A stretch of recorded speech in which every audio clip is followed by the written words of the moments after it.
Morning, Traveler. Morning, Paimon. Thought I'd come over and say hi, puffer, floaters, and all. Morning, Mualani. How are you so full of energy? Weren't you the one partying the hardest last night? That was last night. I got a good night's sleep, and now I'm good as new. Here, take this. It's your prize for completing the album. I picked yours up, too, to save you the trip. Wow! Thanks, Mualani. That was so nice. When it comes to helping people, a good guide always thinks one step ahead, right? Oh, and speaking of work, I guess our vacation's almost over, huh? Probably for the best. If I don't head back soon, I'm worried my little doggy won't even remember me. And after talking to the others, it seems like everyone is just about ready to get back. Some are missing their families. Others are going through dandelion wine withdrawal, I guess. Even Chaska seems to be feeling it. Not that she'd ever admit it, but I have noticed her gazing back towards the Flower Feather clan at night. But summer's not over yet, so I say, we squeeze a few more unforgettable moments into the time we've got left. Like another group photo. Hey, how about taking one right here? After all this time, Paimon's grown kind of attached to this place. Great idea! Why don't you spruce up this wall, and I'll go gather the others. See you over at the plaza!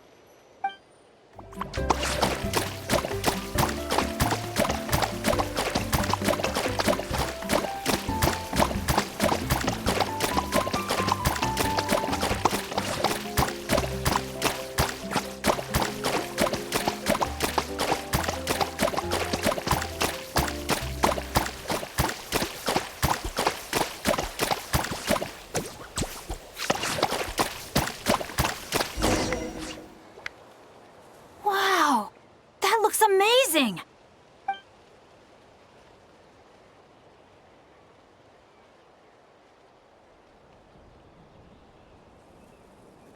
Guys, over here!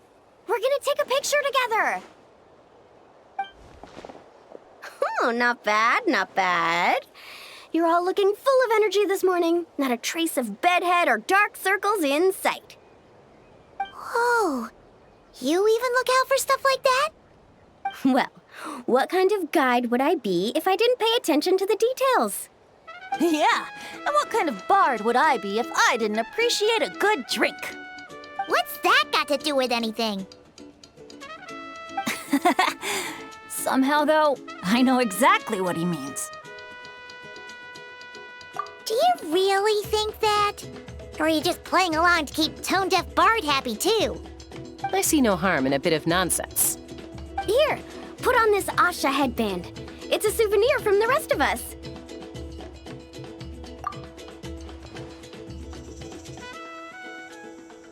It really suits you.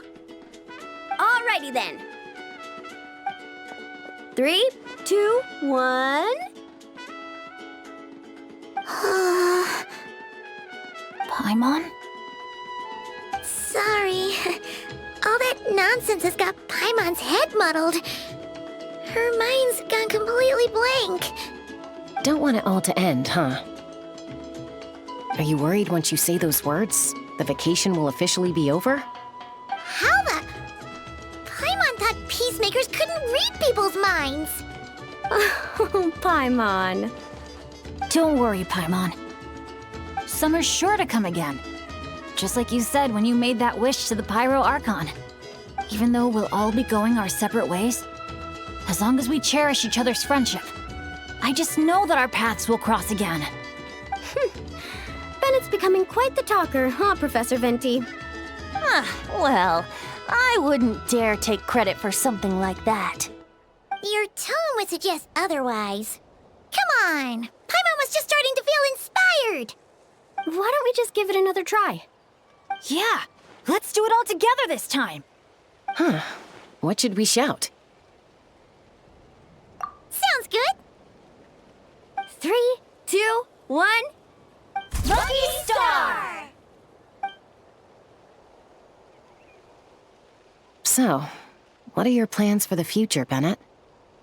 If you're having trouble deciding, you can always park it in the People of the Springs for a bit, or however long you want, really. Thanks for the kind offer, Mualani. I actually went to see the Pyro Archon to tell her how grateful I am for everything she's done for me. She told me that the domain we entered was an abyssal simulation of the Mare Javari. It was extremely unstable, and now it's completely gone. Later, when we got on to talking about my future, she said I was more than welcome to stay here in Natlan, but also that she would respect my decision, whatever it turned out to be. And after thinking it over, long and hard, I've decided to return to Mondstadt. You miss your dads, don't you? That's definitely part of it. I promised to tell them everything that happened on this adventure, and I can't go back on my word. But also, when I said goodbye to my mom and dad, I promised them I'd become the most legendary adventurer in all of Teyvat someday. And no adventurer should stay in one place for too long. Bennett. What if your luck starts going downhill again the moment you leave Natlan? It's fine. The warmth and kindness I've experienced on this adventure is enough to get me through all the challenges that lie ahead. As I attempt to shape my own fate, I want to take that same kindness and pass it forward. That's something I've always believed in. Hear, hear! To our leader! To our leader, Bennett! Cheers!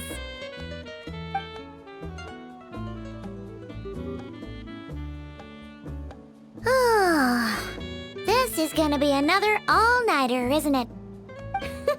The fun never stops! Who's up to perform next?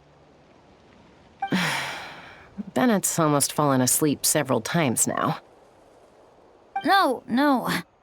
I can still keep going. Go get some rest now, guys. And seeing as you've still got the energy, I'll leave the cleanup to you, Mualani. Huh? Why me? Traveler, perhaps you could join me for a walk? I know a great spot. You might be tone deaf, but you sure know how to sniff out a good view. Glad you like it. Some stories aren't meant for the birds, only for the stars high in the sky. More like a story that begins with time itself. Long, long ago, time began to write the story of this world. To her, all living beings were equal, both in their value and in significance. Like an ancient scroll, she engraved upon her memory all people, all events, all encounters, and all farewells. Back then, as an animal spirit, I had a chance encounter with time at the Thousand Winds Temple. Hearing my wishes, she entrusted me with fragments of her power and authority.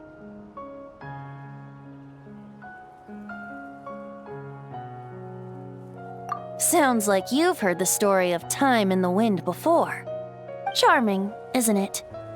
Through the memories engraved in rituals, poems, ruins, and ancient texts, the same beings she considered so insignificant have met her, time and time again. So, this is the story you wanted to share? More like the prologue. The corruption of the Mare Javari is tied to time itself. To put it another way, it is a calamity present in every moment that will ever be. Unlike time herself, I have always cherished many wishes in my heart. 500 years ago, to prevent the corruption of the Mare Javari from spreading beyond Tenochtitak, I blew it off the timeline, turning it into the Windless Land.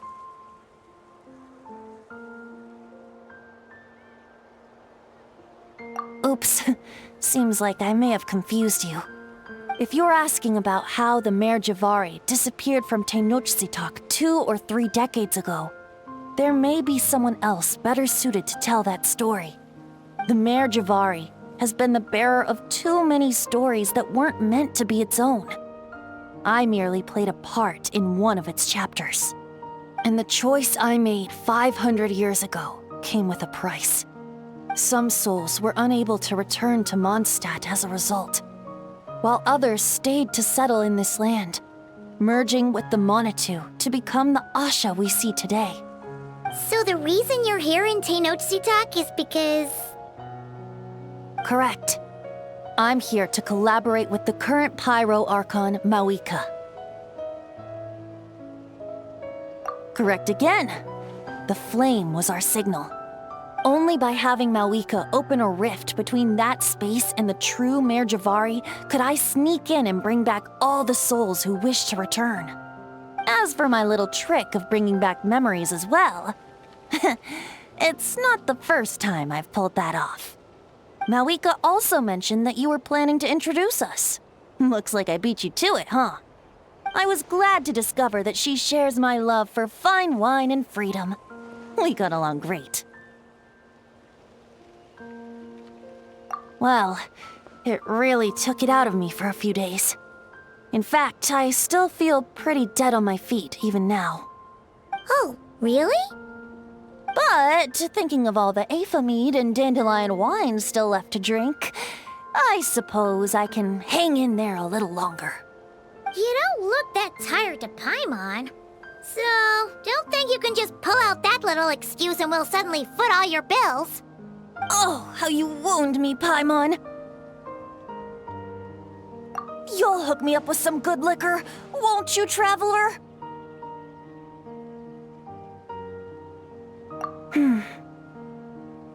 I suppose to protect Mondstadt, and that everyone who wishes to stay there has the freedom to choose their own path.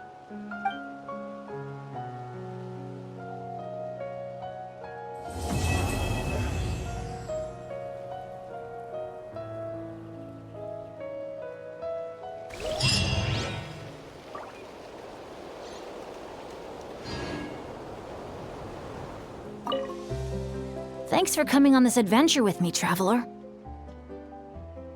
Sunny islands, crackling bonfires, exciting attractions, carefree parties.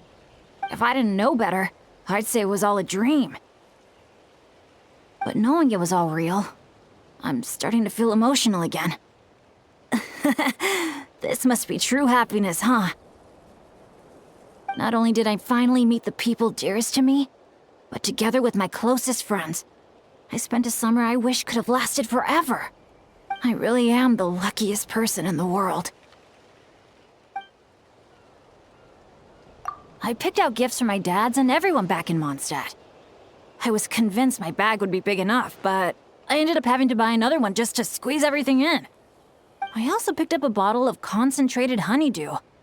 When I get back, I'm planning to ask Diona to create a dandelion-flavored drink for Professor Venti with it. Wait a sec. Diona. Oh no, but what about Draft? How could I have forgotten Draft? Guess I'll be making another trip to the market then. Oh, those guys. To tell you the truth, I was really worried when Mr. Aoife first asked for my help. As I told him, I could never hope to pull off Mona's whole hydromancy thing, and I'd no doubt cause trouble if I even tried. But then he said, as long as you can wave a stick around, we're good, bro. And told me he'd handle the rest. I heard things got really lively afterwards. I'm happy for them. And for Kukuku, too. Safe travels to you, too. I'll be looking forward to the day we bump into each other again on another adventure. So, how about it? Now that you're all done, we can finally have a proper drink together, huh? You make it sound like I was holding out on you. But if you and I had a real drinking bout, I don't think these poor little aphids could handle it. They'd have to flit to and fro, making mead till their wings gave way. Spoken like a true bard. That impromptu toast you gave just now was spot on, too. For happiness and freedom. Couldn't have said it better myself. That's exactly what we all need right now. You must have been to your fair share of banquets in Mondstadt, huh? Of course! They don't call it the City of Wine and Song for nothing. Besides, without being able to come up with a decent toast, how else might a humble bard earn themselves a regular supply of free dandelion wine? Well, when you're free, you're always welcome at our tribal banquets. They'll be fighting over who gets to host you, I guarantee it. Just so you know, they can get pretty rowdy. Banging, stomping, belting out off-key drinking songs, stuff like that. You wouldn't mind, would you? Of course not. That sounds like great fun. If only our two nations could throw a joint banquet someday. Oh, great idea. I'll make sure to load up a few extra barrels of Aethamid for the occasion. As it happens, the Collective of Plenty recently launched a new drink called a Canepa Cano. I'll make sure to bring some for you and your friends to try out too.